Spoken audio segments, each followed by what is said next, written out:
Waiting for that first mistake, don't come up missing. Don't get it twisted.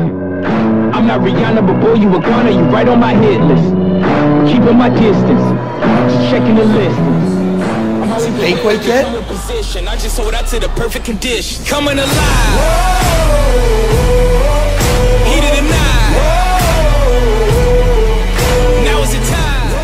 So at 8 weeks out, my calories are still relatively high, and as a consequence, my energy levels are relatively high as well. I often look at a range of qualitative factors and give them a rating out of 5. If they're hovering around 0 and 1, it's bad, but if it's hovering around 5 out of 5, I'm in a good space with that particular variable. At the moment, energy levels, I'd probably say they're at about a 4 out of 5. As a consequence, my mood at the moment, about a 3 to a 4 out of 5. I think there's a range of external stresses with regard to work that's playing on my mind, and it's one of those things where you do need to manage those external stresses if you're going to see significant body composition change. Because the last thing you can afford is elevated cortisol levels. But I'd say that my strength in the gym is still relatively high at this point because my calories are high, around 4 out of 5. But I'd say my sleep, my sleep's probably hovering around a 2 out of 5, and I know that I need to rectify that immediately. We make the most significant body composition changes when we are at rest. What we do in the gym is merely the catalyst for growth. It's what we do outside of the gym in terms of recovery that is going to have a profound impact and influence on the way I look. And last but probably most importantly, hunger levels. So I give it a rating of 1 to 5, and if I'm 5 out of 5 with regard to hunger, I'm feeling full and satisfied. But if I'm sitting at around a 1, I'm starving, and that'll subsequently have an impact on my mood, and no doubt my strength. At the moment, I'm sitting around a 4 out of 5 with hunger. I'm feeling relatively satisfied, but as my calories drop, as my energy expenditure increases, I can see that potentially dropping in the forthcoming weeks. And when that happens, I'll have to put in place a number of strategies with regard to the selection of foods that I choose to eat day to day. But I think that's a topic for another vlog. Today I am focusing on developing weak points on my physique in the lead up to show day, and consequently today I am doing a push day workout prioritizing deltoid development, but I'm still going to incorporate a little bit of chest and a little bit of triceps to finish. So whilst today's training session is primarily focused on deltoids, I'm still going to be targeting my chest and my triceps as part of this overarching push day workout. So the second exercise that I'm performing today is flat dumbbell chest press, anywhere between 8 to 10 repetitions and 4 sets.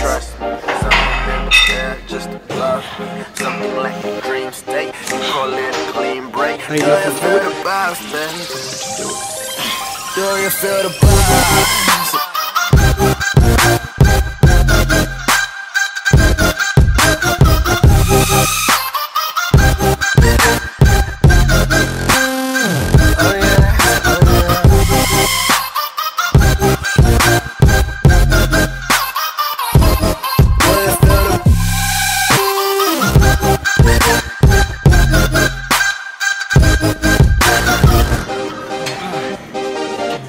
Guys, if you're enjoying this week's vlog, make sure that you give us a thumbs up, and also read the description below to find out how you can go in with a chance to win a gift voucher from Muscle Nation valued at $100. Oh, God.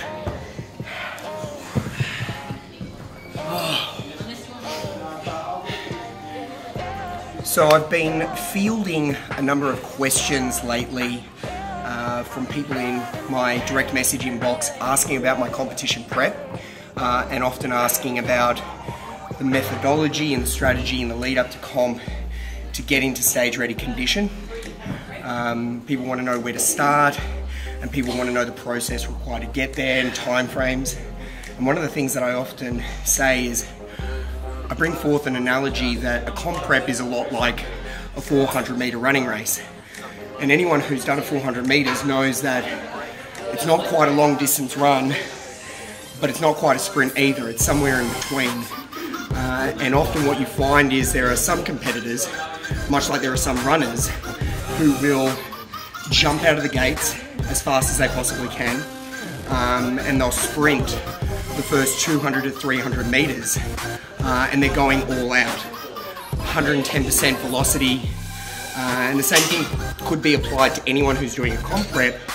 They aggressively cut calories from the start, they do excessive amounts of cardio, and they reach an unsustainable level with both their calories and the amount of activity that they're doing, that by the time they reach that final stretch, that final straight, that final 100 meters, they're gassed, they're burnt out, and they often find themselves self-sabotaging, binging, physically and psychologically drained. On the other end of the spectrum, you may find that there are some people with the competition prep that in the first 100 to 200 meters, they're in cruise control, and they're probably a little bit complacent out of the gate, and they've got a lot more work to do as they come around that final bend, and often it's too much work to do.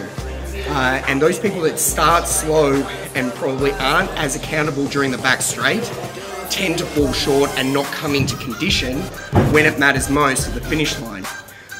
So those that get the best results, like they would in a 400 meter race, are those that are conscious and aware of the distance that they need to cover.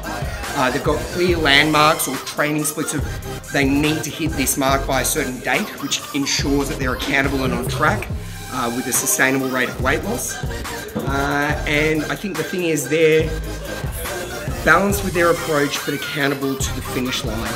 And as a result, they come out of the gates at a competitive pace, but they leave enough in the tank so that when they enter that final stretch, in the final 2 to 3 weeks of prep, they're ready to kick into another gear, up the cardio, up the intensity and volume with their training, and bring everything they possibly can to the stage or the finish line. So it's my little analogy with regard to the sort of the strategy, the psychology,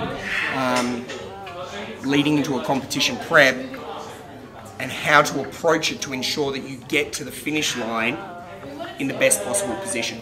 So my advice to anyone who is trying to bring up a lagging body part or a particular muscle group which they identify as a weak point on their physique, I would suggest the importance of prioritizing that particular muscle group when you're designing your training program, and specifically targeting that muscle group by applying more volume to it throughout the week. And that can come in the form of performing more sets, targeting that particular muscle group, targeting that muscle group more frequently throughout the week. So for me, I have identified that my deltoids are a weak point of my physique. So to bring up this lagging body part, I've increased the frequency with which I target my deltoids, and I would say over the last 12 months, at times, I'll hit my deltoids with 1 or 2 exercises, sometimes 3 times per week, evenly spaced out. And by increasing the frequency, increasing the total volume, I've started to see improvements. And the last piece of advice I'd offer anyone who is suffering from having a disproportionate physique or one where you have weak points, don't make the mistake of applying more volume and prioritizing those muscle groups that you're stronger at or that you see more rapid results. All that's going to leave you with is more work to do later down the track to rectify the disproportionate physique that you've developed. I know in my formative years of lifting, I spent the first 2 to 3 years training arms and arms alone.